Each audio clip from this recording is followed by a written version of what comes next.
This is Edge of the Box, a podcast brought to you by WhoScored.com. Hello, welcome back to the Edge of the Box podcast, a podcast by WhoScored.com in association with Bet Victor. I'm your host, Dan Bardell, joined as ever by one of the WhoScored guys, Martin Lawrence, and everybody's favourite journalist, Jonathan Wilson. Well, at least he's my favourite anyway. How are we both? Very good, thank you. How are you? Yeah, good, thank you, Jonathan. Although I will say you've run close last week. Julian was very good. I enjoyed having him on the show. Nice guy. Oh, good for him. Yep, that's important to have a squad. Yeah, he's good. It is squad important. Rotation. Bringing in, taking out one big game player for another big game player. I thought that was a nice move from you, Martin. Thank you very much. Yeah, I enjoyed Julian as well, but it's great to have Jonathan back. Yeah. Steady pair of hands. Jonathan's the main man, isn't he? Good to have him back on the show. Are we in some kind of contract negotiation here or something? I don't know what we do. I feel like mine won't be getting renewed, whatever happens. Let's start the Premier League weekend preview then by looking at Leeds v Manchester City.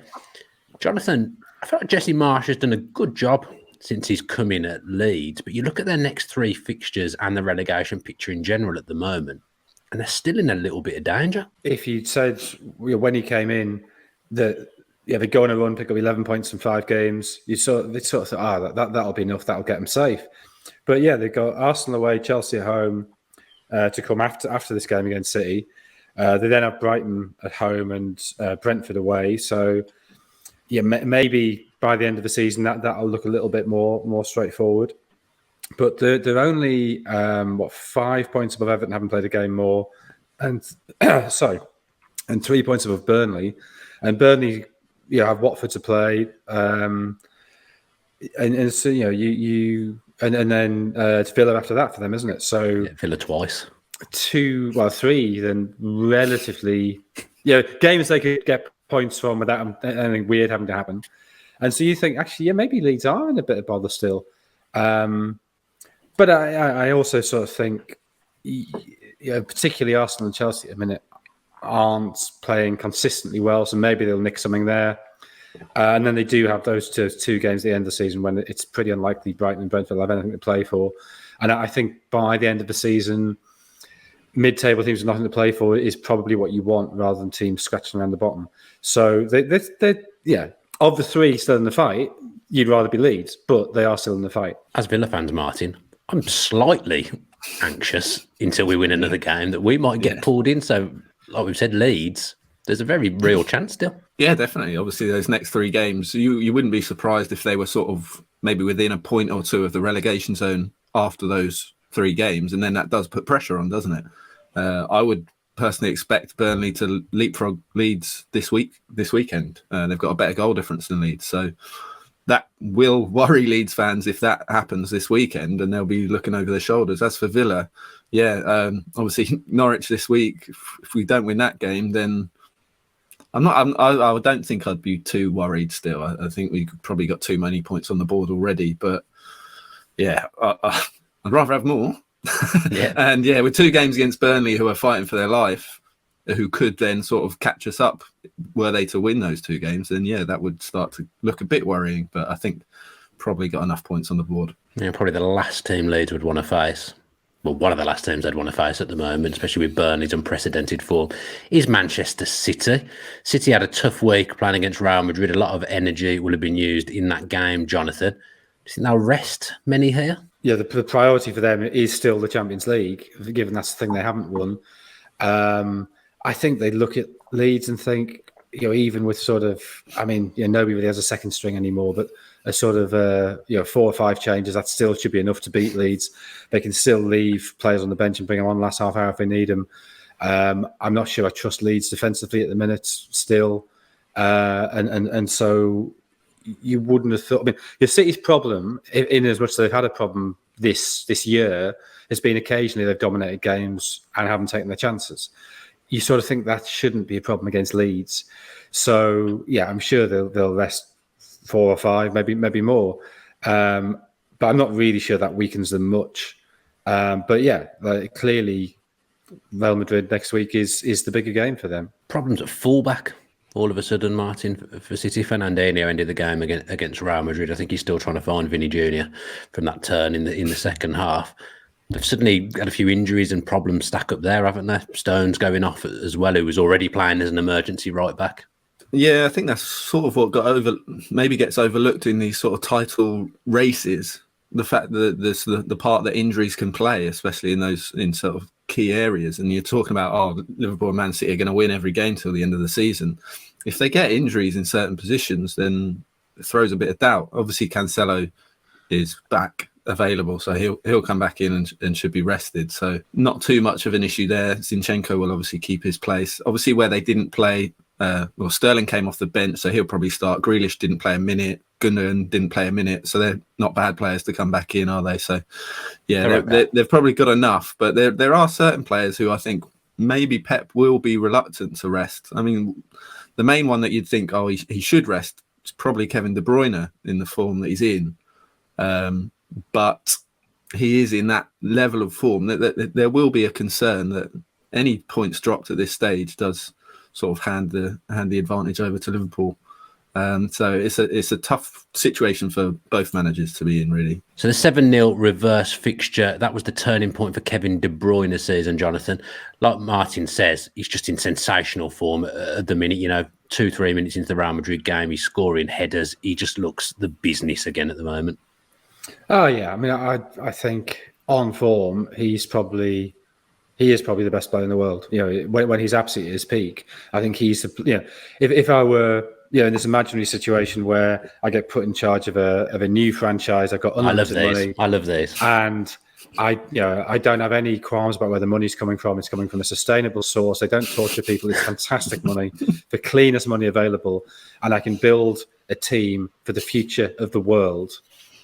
I think Kevin De Bruyne is my first signing. What was the question again? I seem to get slightly lost. It was just that was the turning point in his season. He seemed to really get going again from that point. Well, and he'd had a slow start of the season is maybe slightly unfair, but he had those injuries in the Euros, kept playing through them. We had a smashed up face, and then he got injured in that Belgium game against Portugal, didn't he? And sort of limped through a little bit the game when they lost to Italy. And I think, it took him a little bit of time to get over that, but he clearly is back, and it's great that he's back and this good at the right time of the season. Because I was interested. I don't know if you read Diego Torres in El País regularly. He's I think a brilliant journalist now. I think he's always worth reading, but he's very sceptical of De Bruyne. I think I've never heard of anyone being sceptical of De Bruyne, and particularly after the City game away to Atletico. Where of course he got the whack and had to go off. He was sort of talking about him being sluggish on the turn, not quite as sort of sharp as an absolutely top class player. And I don't agree with that, but I find it fascinating that people can have that opinion. And maybe if he I mean, I thought he was brilliant the first half against Real Madrid last week. And maybe if he does have one of his stellar games in a Champions League final or a second leg of a semi-final, maybe that will persuade those doubters who apparently do still exist. I'm not sure I agree with that either. I think he just looks maybe a bit more awkward than players do doing those things standardly, but I think he's one of the best at everything. De Bruyne, I was shocked to learn though that in your world domination he would be your first signing, not bringing me in as your number 2. I was aghast. Players. I'm talking about players. Sorry. Just players only, of course. The backroom staff is a given. Yeah, backroom staff. I mean, Martin Lawrence's T-boy, absolute certainty to get through the door. Let's look at the form rankings. Then is De Bruyne anywhere on there? He's right at the top, yeah. So, like I said, the reverse fixture very much the turning point for him. He'd actually gone 8 games without a goal or an assist for City before that, heading into that game. Since that game, 23 games, 23 appearances, 23 goal involvements, 12 goals, 11 assists. He's only failed to get a goal or an assist in 6 of those 23 games, which is a remarkable output for a midfielder. Obviously, he can play up front and he does play in an advanced position, but those numbers are pretty wild, even by his standards. So yeah, he's top of our form rankings, just ahead of Bruno Guimaraes, who we'll come on to, who keeps getting mentions in the pod in the last few weeks for good reason. He's second, followed by Son, and then Eriksen, who we'll come on to in a second as well. Ivan Toney still clinging in 5th, Kane 6th, Thiago 7, Zaha 8, Saka 9, and Cancelo 10. So yeah, bookended by Man City players, but De Bruyne is way clear at the top. I was harsh there, saying about you being table. That was out of order. We all know that you, of course, would be a tackle success coach. Yes, that would be the job you'd be brought in for. Yeah, that's it. Talking, I mean, I'm belittling you here, but I haven't done a basic thing that needs doing before this podcast. I asked you for your score predictions, and I didn't submit any. Was I supposed to? You did not. Yeah, of course you're supposed to. Was I supposed to? You didn't. I think ask. I did ask for them. I think I did. Jonathan, did he ask? I just sent them because I'm a professional. Because I sent them quite late because because the running order didn't come through till quite late yesterday. I had other work to do. Yeah. Also, I've no template again, so it's very confusing as to whether you're supposed to submit them or not. So I'll have to do mine on the fly. But Jonathan, or you just sort of don't get any points this week. Yeah, that's fair. Throw it back open. Maybe get docked points for. Yeah. I mean, waiting to see what we've predicted. Is that really? All right, I'll go first for everyone. I'll go first for everyone then. Okay, Leeds, Man City, 3-1 to Manchester City. Yeah, 3-1 to Manchester City. Yeah, 3-1 Man City. As if by magic. Now, before we catch up with Sam Boswell from BetVix, let's just have a little talk about the signing of the season. It was very hard to do this because basically it feels like nobody made a good signing in the summer. I'm sure that's not the case, but none of the big signings have particularly worked out. Martin, who have you got? Sort of, I want to touch on it because Bruno Guimaraes' form is second in the league for us. He's got our man of the match award in each of his last 4 games. So yeah, he's had a huge impact on how Newcastle are playing. Obviously, they'd upturned before he was actually starting games, but yeah, he looks a difference maker for them now. So he is our highest rated new signing. Based on starts alone, because obviously he made maybe 6 sub appearances before he even made a start, I think. So it's Bruno Guimaraes first for us, then Eriksen in second, Luis Diaz third, Kulusevski fourth. So the top 4 are all January signings. The highest rated summer signing, which probably won't go down well, is now actually Cristiano Ronaldo, given the form that he's hit of late. I think he's got 8 goals in his last 5 now. So he's overtaken the likes of Conor Gallagher, who's sort of dipped off in the last couple of months, hasn't really had the same impact in the final third at least. And then it's sort of rounded off by another 3 January signings in Bentancur, Coutinho and Hassan Kamara of Watford in 10th, which maybe shows sort of the level of the new signings this season. But yeah, certainly those top 4 I think have been really impactful for their clubs in sort of they're achieving their goals. Obviously, Newcastle were fighting survival when Guimaraes came in. I would say the same for Eriksen. I was really worried about Brentford. I genuinely thought they were on the slide, and I thought they'd go down. And obviously, they haven't lost a game with Eriksen starting. So he's been obviously it's a fantastic story, but been a really, really important addition for them. Diaz obviously has given Liverpool sort of real thrust in the title race and in their sort of pursuit for 4 trophies, which is remarkable, and Kulusevski as well, helping Tottenham sort of fight for that top 4 where they probably looked a little bit shy of that heading into January. And obviously Conte was quite sceptical and quite almost belittling of the transfers that they made in January, but those 2 additions of Kulusevski and Bentancur in particular have really sort of given them the boost that they needed, and they were able to get rid of a few players who were sort of maybe not bad eggs, but just holding the team back a little bit, maybe disrupting things a bit. So yeah, turned out they had a great January. Yeah, I plumped for Christian Eriksen. He was going to get my vote like you. I was worried for Brentford. I thought they were going to slide and get really pulled into the bottom 3 battle, but they've moved away and Eriksen's been sensational. And of course, it's a wonderful story. Jonathan, did anyone get your vote? Yeah, I mean, I probably would go Luis Diaz just because I think he's allowed the other Liverpool forwards to have a rest and to play with greater freshness. I think Sadio Mane, has had a new lease of life playing through the middle. Yeah. So there's a lot being made about how he and Salah never used to assist each other, and there was all kinds of stories about their relationship not being great, and how potentially that Senegal-Egypt rivalry could cause that to tip over. But actually, they have been assisting each other the last sort of 6 weeks or so. But one of the reasons for that is that they're playing much closer together because Mane is playing through the middle. I think if Kieran Trippier hadn't got injured, I think he'd made a huge impact to Newcastle before Guimaraes did even. That it was Trippier who caused that initial upturn, but obviously he's missed the last, I don't know how long it is, six weeks, something like that, 2 months he's been out. And you look back to last summer, and the player we were both raving about sort of 3 or 4 months into the season was Tomiyasu, and he can't get a game now, which isn't really his fault. He fell out through injury, and then Cedric Flowers came in and has been really good.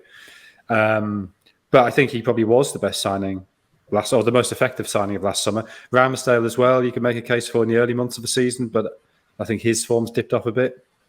But yeah, it's been the January signings who've been the really impressive ones. Yeah, I actually, before we move on, I did put together a best 11 of new signings, just because I had time on my hands. And it was Jose Sarr in goal, just ahead of Ramsdale. Maybe he gets forgotten a bit. Sarr was someone that popped into my head, but it's just not spectacular. They've had a really good, obviously, season defensively. Tomiyasu is the right back.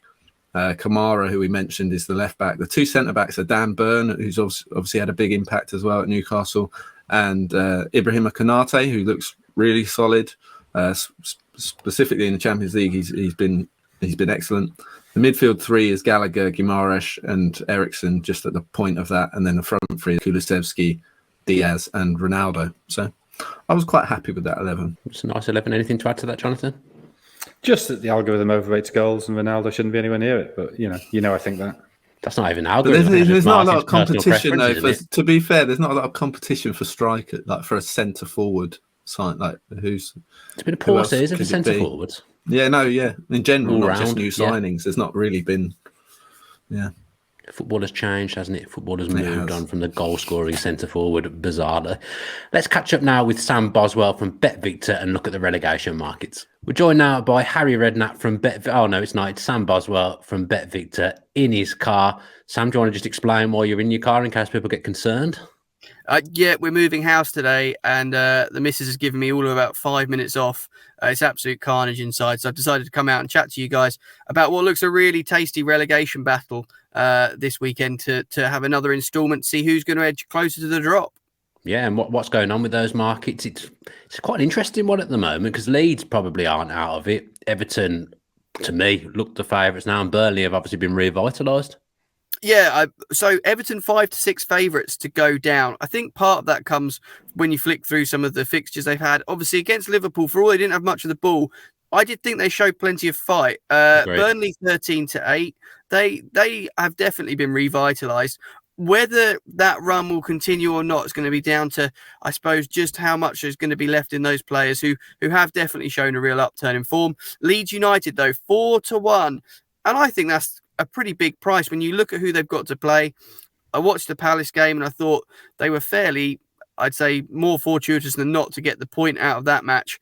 4 to 1 looks a big price down, and they have got some tricky fixtures ahead. Yeah, their next 3 are horrible. It wouldn't surprise me to see them take 0 points from the next 3 games. So if I was a Leeds fan, I'd be looking nervously over my shoulder. We're about to preview Everton v Chelsea. Is there any interesting markets for that one, Sam? Yeah, I think so. And this is a game that we really, if you're an Everton fan, they've got to take something from this just to get the momentum going. Frank Lampard's return is obviously going to be pretty interesting as well to punters out there. Chelsea to win, both teams to score 29 to 10. That's been boosted to. If you think Everton are going to nick a point and it ends 1-1, we've price boosted that to 7 to 1. Mason Mount to score any time as well, boosted on there.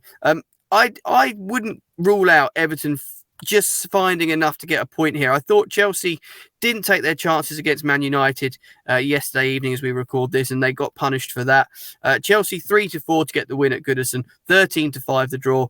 Everton to pull off an unlikely but much needed win, 18 to 5. Another great weekend of Premier League action in store. We edge closer, don't we, to the culmination of this season, and the relegation battle for me is definitely going to be where a lot of the attention's focused. As ever, we hope everyone enjoys the football. Do gamble responsibly. Best of luck wherever you're betting. Right then, Everton against Chelsea. Frank Lampard, of course, playing... No, he's not. Frank Lampard, of course, managing against his old team.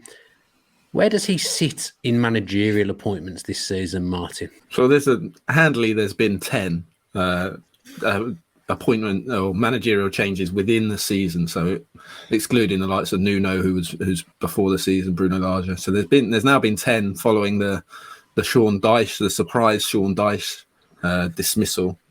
In if you were to include sort of Mike Jackson within that, then he's actually top in terms of the rating change that he's inspired from the previous manager. That's how we've ranked it. So the team's rating under the previous manager compared to under the new manager. So it's actually Mike Jackson at the top. And I guess everyone would expect Eddie Howe to be top, or at least that would have been my behind. guess.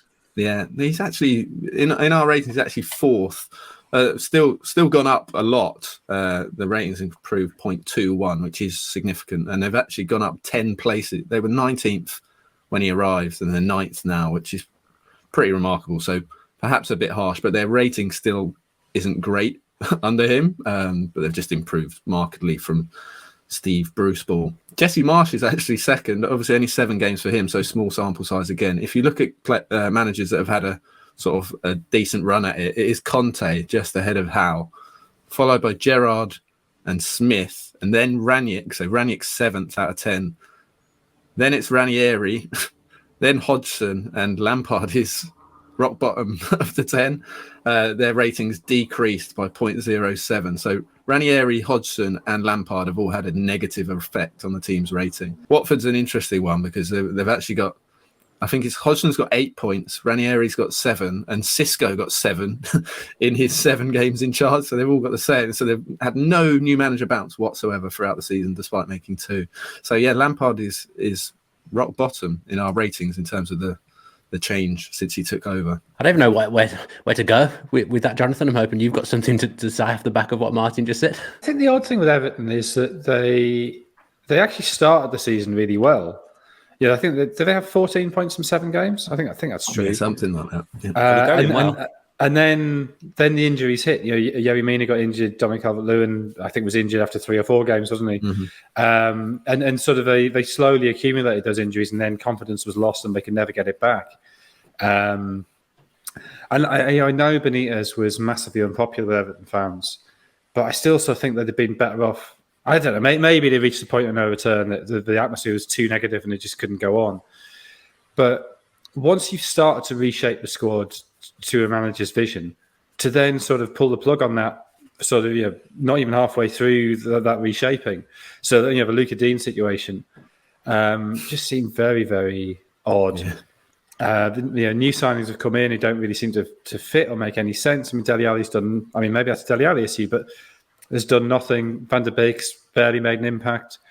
I wasn't particularly impressed by Lampard as a manager at Chelsea. I also don't think he's particularly to blame for what's going on at Everton. I don't think he's obviously hasn't made it any better. But I think the slide had started. It was partly injury conditioned. But then there's also much bigger issues in the background. So when he was appointed, I did think, and you just saw it a couple of those home games. Like one of them, I think, was against Brentford in the cup, wasn't it? So it doesn't really matter. That he might, just by being who he is, be able to get a reaction at home, get the crowd whipped up. And for 2 or 3 weeks, that sort of worked. And then they had a run of away games and were dreadful. Mm. So, I mean, if he does take them down, the first relegation in 71 years, that's obviously a terrible thing on his CV. And clearly he will bear some responsibility. But I also think it was an incredibly difficult job for him to take on. I don't quite understand, when he'd been apparently so picky about jobs, why that would be the one he'd take on. It just looked a dreadful job to take. And, if I'd been like the Everton board, so thinking, Benitez is getting all this flack, I still almost rather have had him there to draw the fire and draw the anger of fans. Because Benitez, whatever else you think about him, he is incredibly thick-skinned. He doesn't care what fans think. He doesn't care what the board thinks. He just does his own thing. He fell out with the board at Newcastle. Didn't matter. He had plenty of wrangles with the board at Liverpool. Didn't really matter. All kinds of sort of arguments at Napoli. Didn't really matter. Chelsea fans hated him. He took them to 4th. In that kind of sort of slightly toxic environment, Benitez is, not the worst person. I suspect that had they kept Benitez on, it wouldn't be quite this bad. Now. They certainly wouldn't have got beaten 5-0 at Tottenham the way they did. They were 14th when Lampard took the job, and now they're 18th. So, but the trajectory was already down. That's my point. Yeah. It's not. That 14th was largely based on those first 7 games. Yeah. But they had a slight upturn in under Duncan Ferguson, who had obviously steadied the ship before in an interim role. Like whether they could have stuck with him, I don't know. Maybe that's not a sustainable option. But yeah, I think Jonathan touched on it. The transfers and the timing of that, getting rid of Dean. Even they signed Amar El Ghazi before under Benitez. He's played 11 minutes. Completely pointless signing.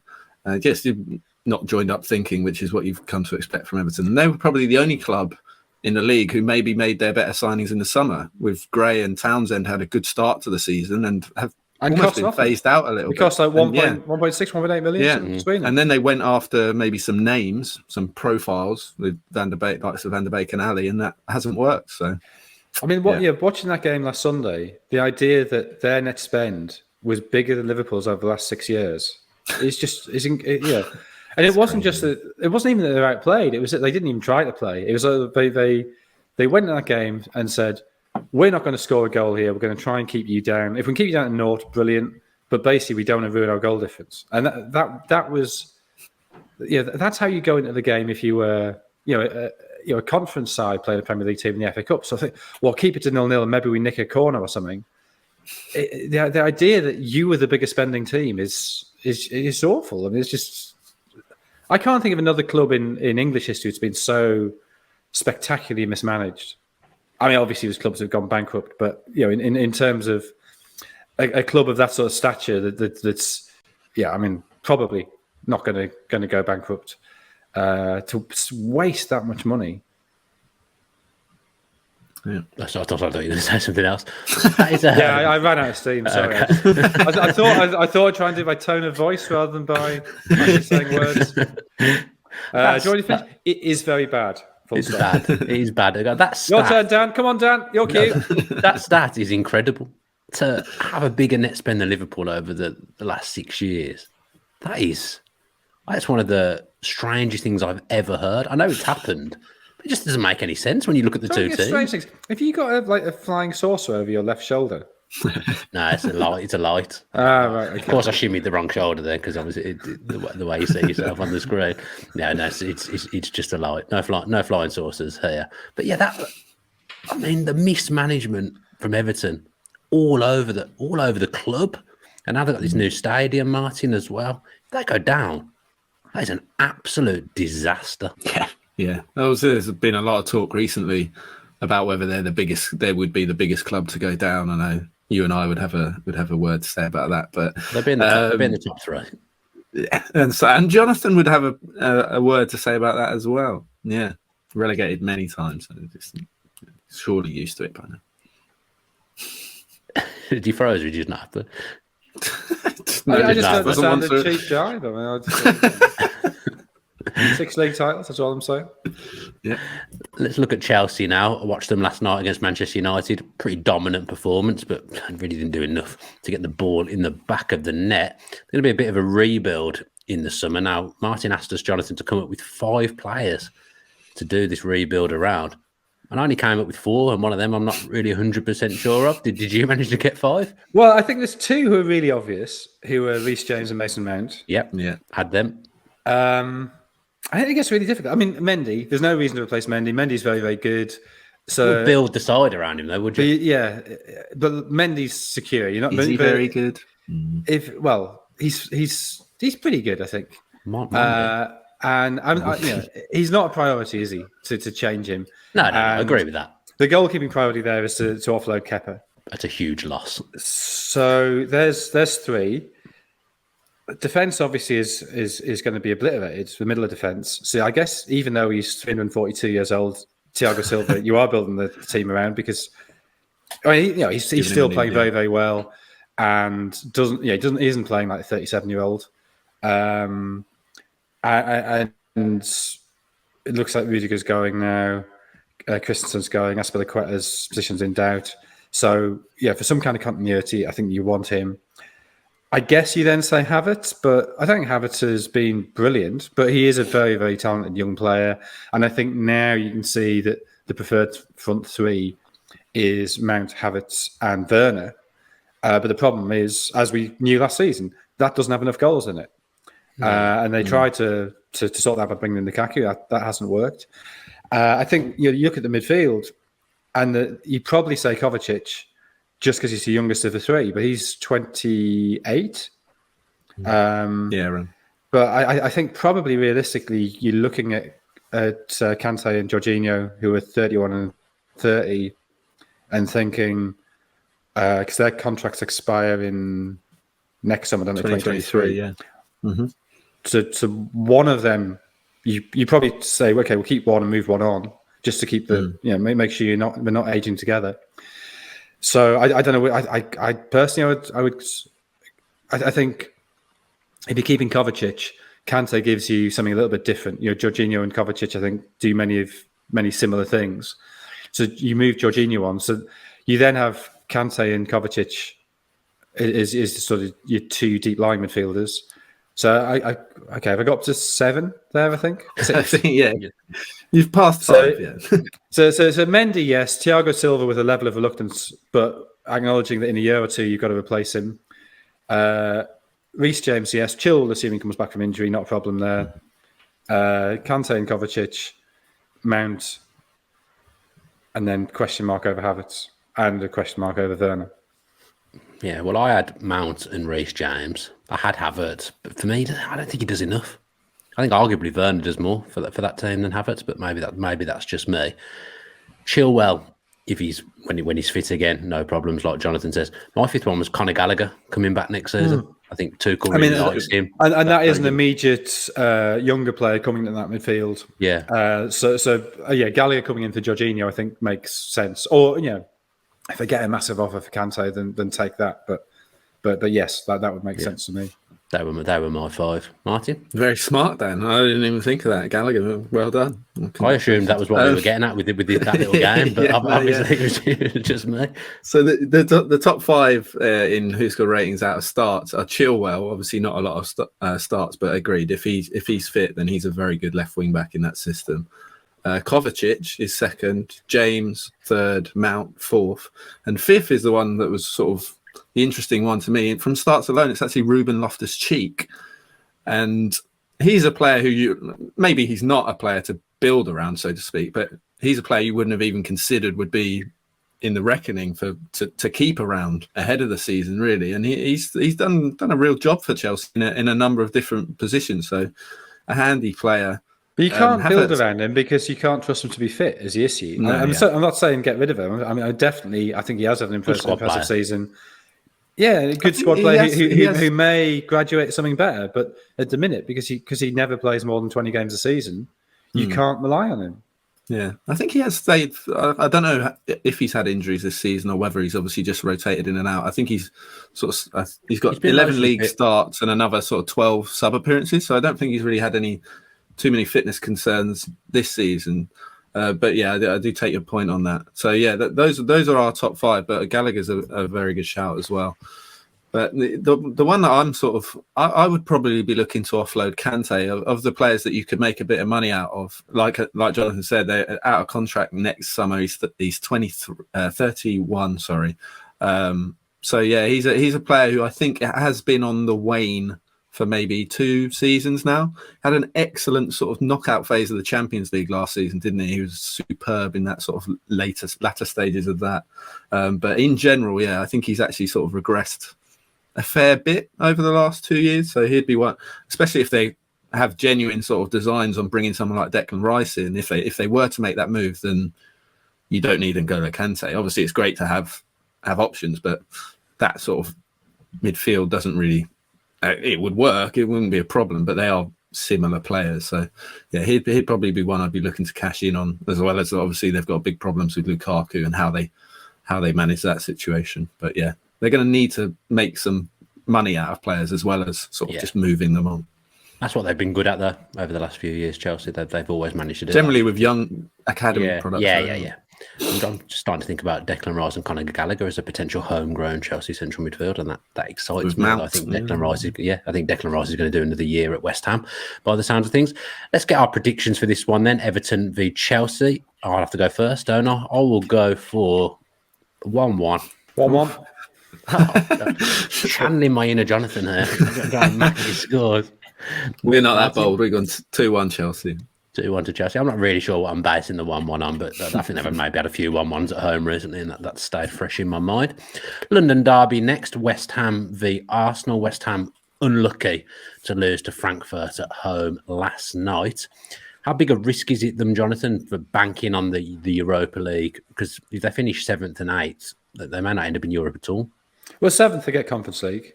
Do you want Conference League? Do West Ham want Conference League? Yeah, why not? I mean, you look at the quality of the sort of semi-finals of the Conference League, and it's really high. I think it's still exciting. I don't think, obviously the Champions League is the premier European competition, but I just sort of think being in Europe is nice. When you want to get beyond that. I don't. Yeah, in the same way in the old days, UEFA Cup was clearly the higher quality competition than the Cup Winners' Cup. But still, if you were in them, and you try to win them, and great. And I think West Ham their fans have really enjoyed the European competition this season, and the Conference League would be another opportunity to do that. Obviously, they'd rather be in the Europa League or in the Champions League, but I still think you take it. I'm not sure how much money you really make from the Conference League. Well, to be honest, I'm not sure how much money West Ham would make from Europe anyway, given that the way the market pool is divided, were they to win the Europa League and go into the Champions League, their revenues from the market pool will be 4% of what Chelsea would make next season, which is scandalous. The way that the ladder's been pulled up behind the big clubs is appalling. So, but I just don't think it's about money. I think it's about they're having fun, and it's a competition they've got a chance of winning, and they're playing against teams like Sevilla and Eintracht Frankfurt and Lyon, teams that you don't play regularly, and you get to go to foreign cities to play them, and it's all hugely exciting. I just don't think there should be any consideration of, maybe we shouldn't. I mean, you can't not prioritise the European semi-final. There's no point playing football if you're going to do that. So, obviously they'd rather finish 6th. If they don't do that, they'd rather finish 7th. And if they finish 8th, they're a lovely run in Europe. And sometimes there's a cost to nice things. That cost is Declan Rice, though, isn't it? If they finish outside of Europe, if they finish 8th, obviously Wolves are 3 points behind with a game in hand. I think the plus for West Ham is that Manchester United are above them and very much catchable. I do think, I think it's just like the risk of resting those key players. Obviously, they rested Rice, Bowen, and Antonio, didn't they, against Chelsea? If they do that again, do you really think that Declan Rice's decision on whether to stay at West Ham is based on whether they're in the Conference League next season or not? I think it could be. I think it could be a factor. Yeah, I just think in terms of the sort of money that will be, obviously that West Ham will demand, but I think could actually come in for Declan Rice. He's a player who's just developing at a really rapid pace, and I think the offer of Champions League football would be a draw from anyway. I don't think the opportunity to play an away game against Pobeda Prilep is going to be what keeps him at West Ham. I don't know whether is that even a real place. They were. I don't know how they're doing now, but they were long-term Macedonian champions. Okay, because about a decade ago. But is the UEFA Conference League enough to keep Declan, to convince him to stay? Because I think the consensus is that's what he stays one. No, I know. Yeah, but if they don't get 6th, so say they miss out on, they don't win the Europa League and they end up finishing 7th or 8th, then is he gone? Like, is it? I'm not saying I think finishing 6th, but tiny. If they get Europa League, I think he stays one more season. If isn't he doing one more season anyway? I don't know if he does. He's not going to sign a contract. I was cashing on him next summer, get another year out of him. If they finish 8th and someone comes in with 120 million or something, can they turn that down? Can he? I think if they finish 6th, they won't turn that down. I think they probably might for one more season, because the money will come back again that season, the next summer.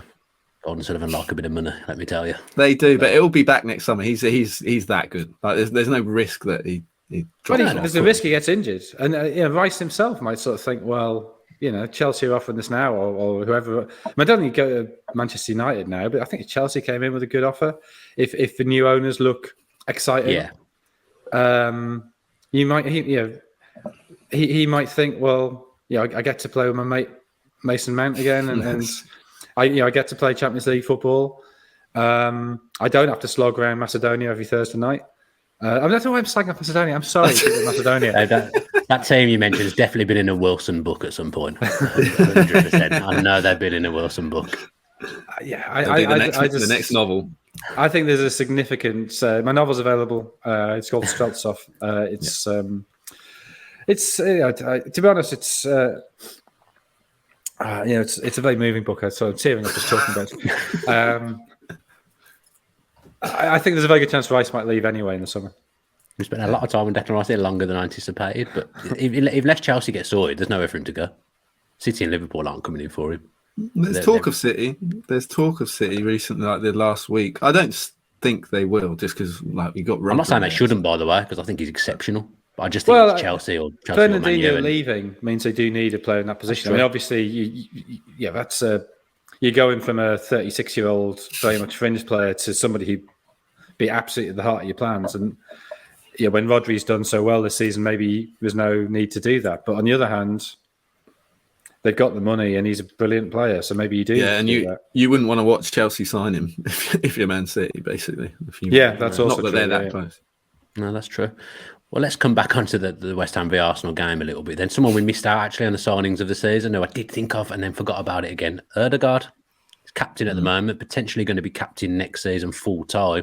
Real coming of age season for him, Martin. Potentially not the sort of character that you would see as a captain, but he has been captain of Norway for the last year, and I think obviously it's easy to overlook.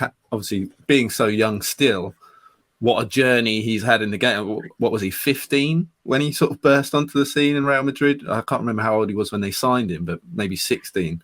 But he's had sort of quite a journey in his career, so he's more experienced than any 23-year-old, is he?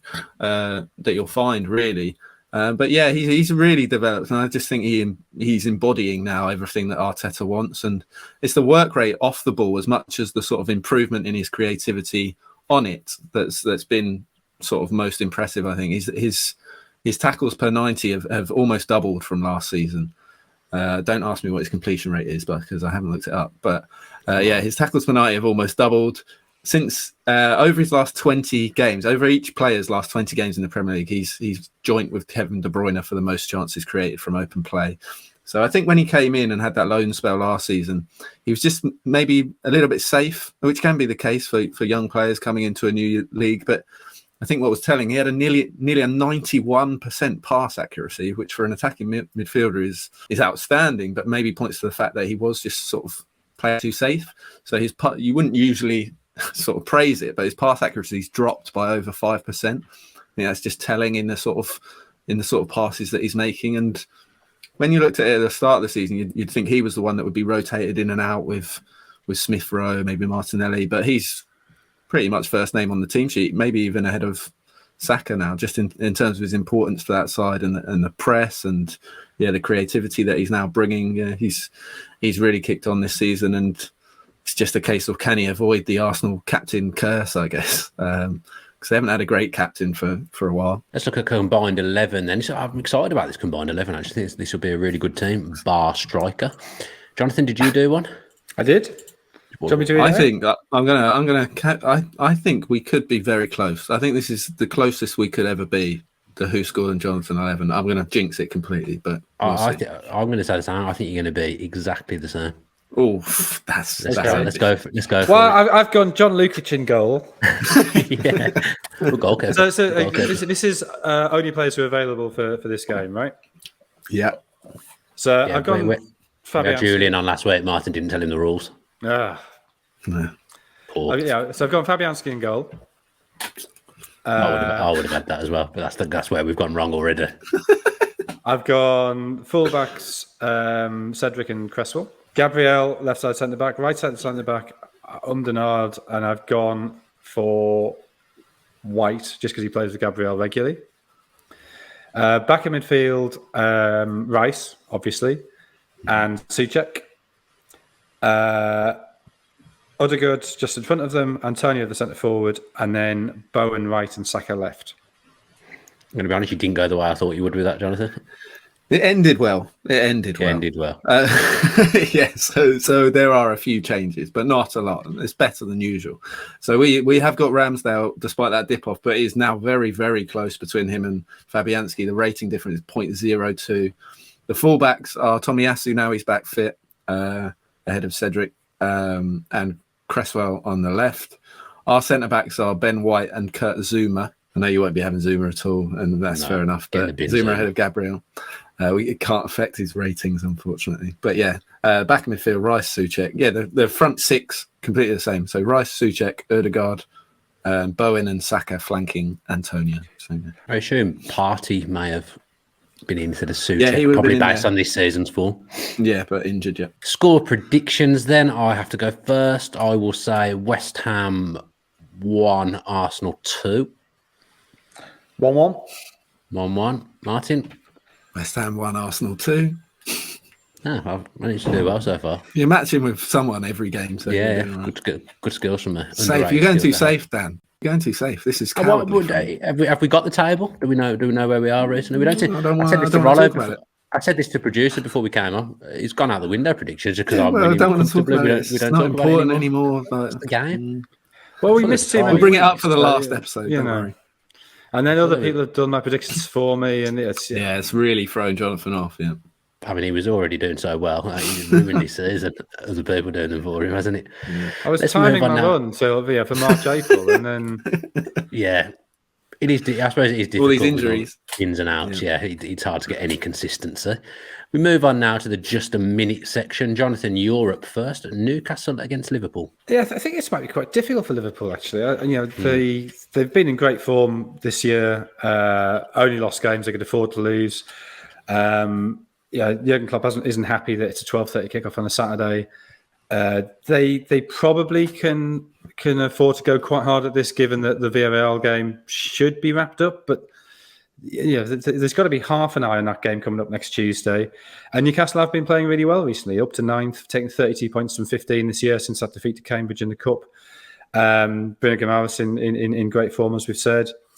3-1 to Liverpool at Anfield. I think it'll be much harder than that. Newcastle without Fraser and Hayden, Trippier and Wilson not too far off returning. Maybe placed on the bench for them. Firmino, Jones and Tsimikas all doubts for Liverpool. So I think Liverpool probably will just have enough, but they might have to press the Divock Origi button. But I've got them winning 2-1. That's kind of ruined things a little bit because I need to go first, don't I? Just bear that in mind, Jonathan, in future. It's fine. Okay. I don't care. I was going different score anyway. I was going to go Newcastle 0, Liverpool 1. Martin? We got 2-1. Liverpool, sorry. Not throwing the title Liverpool. Martin, you have the pleasure of previewing Aston Villa against Norwich. Yeah, as we mentioned, with Villa fans beginning to look a little nervously over their shoulders, this will be seen as an absolute must-win to dispel any danger of being sucked into a relegation battle. Gerrard's men are without a victory in 5, but did put an end to a 4-match losing streak last weekend, with a solid defensive performance in particular.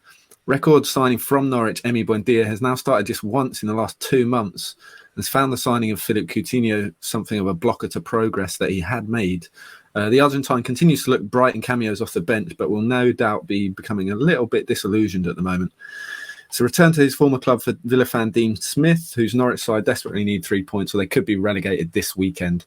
In truth, Burnley's back-to-back wins have probably condemned them to the drop regardless, with Norwich now having suffered as many defeats as they've scored goals, 22. Jacob Ramsey scored a stunning solo goal in the reverse and signed a new 5-year deal in the week. That was Villa's third win on the spin against Norwich, and if they don't make it 4, the fans will certainly make their frustrations clear this weekend. We're going for 2-0 Villa. 2-1 to Villa. Jonathan? 3-1 to Villa. 3-1 to Villa. Southampton Palace for you next, Jonathan. Yeah, it's a funny game, this. I mean, it's 13th, 14th. And yet Palace seem to have been massively praised this season. And they have been good. And you can see that things have improved in the VR and they're playing better football. And the fact they've done it with so many young local talents is impressive. But they are still 2 points behind Southampton, who seem to have been terrible for all but about a month of the season. They've only won 1 of the last 9, Southampton.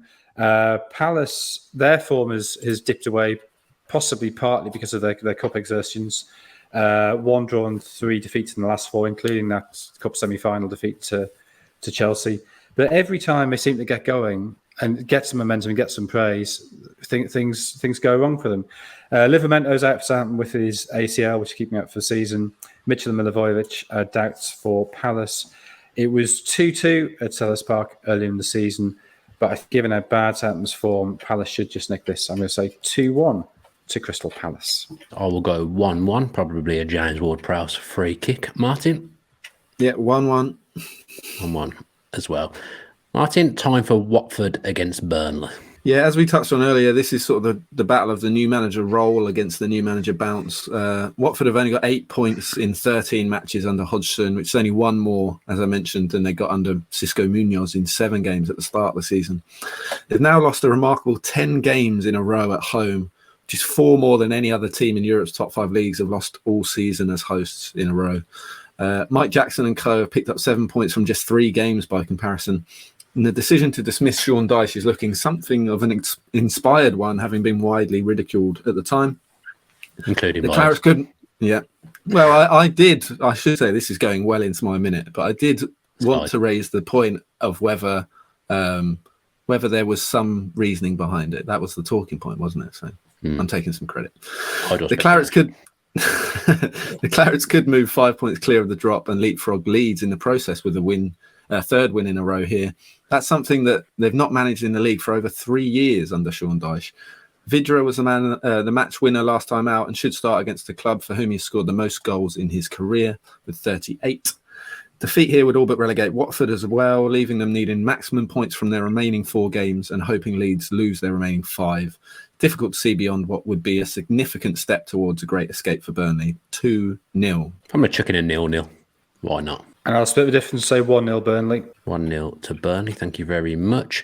Wolves Brighton up next for you, Jonathan. Wolves are 8th, still in that chase for potentially overhauling West Ham and getting into the Conference League.